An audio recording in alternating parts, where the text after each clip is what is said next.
हे सगळं असताना वातावरण एवढं गढूळ झालेलं आहे महाराष्ट्रामध्ये. म्हणजे आपण पाहता एका बाजूला महाराष्ट्रामध्ये साधी उद्घाटनं जर करायची असतील, MTHL साठी आपल्याला 3 महिने थांबायला लागलं, आपल्याला दिघा रेल्वे स्टेशनसाठी 8 महिने थांबायला लागलं तयार असून, उरण लाईनसाठी देखील 6-7 महिने थांबायला लागलेलं आहे.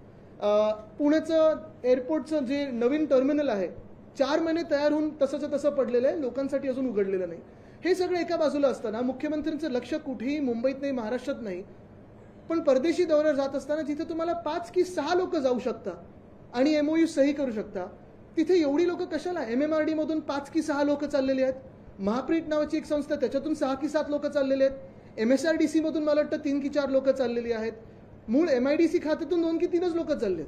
मुख्यमंत्र्यांचे जे 2-3 PA आहेत ते सगळेच्या सगळे चाललेले आहेत. तिथे काय करणार आहेत मला माहित नाही.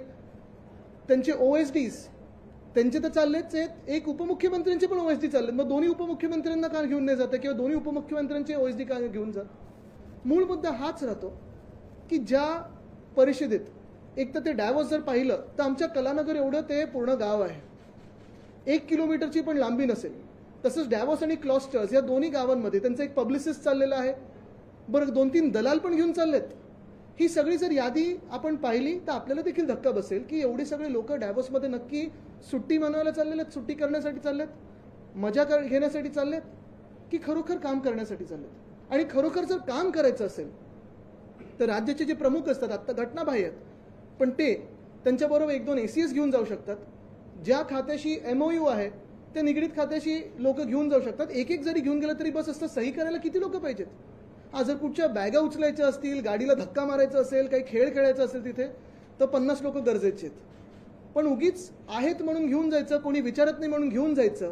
केंद्र सरकारचं पण काही अंकुश राहिलाय की नाही मला माहिती नाही, पण खरं तर MEAने विचारलं पाहिजे. आणि मी आज MEAला सवाल करतोय की 50 लोकांचं डेलिगेशन, राष्ट्रीय डेलिगेशन पण 10 ते 12 लोकांपेक्षा जास्ती नसतं, पण हे डेलिगेशनमध्ये कोण आहेत पुन्हा एकदा विचारतो मी.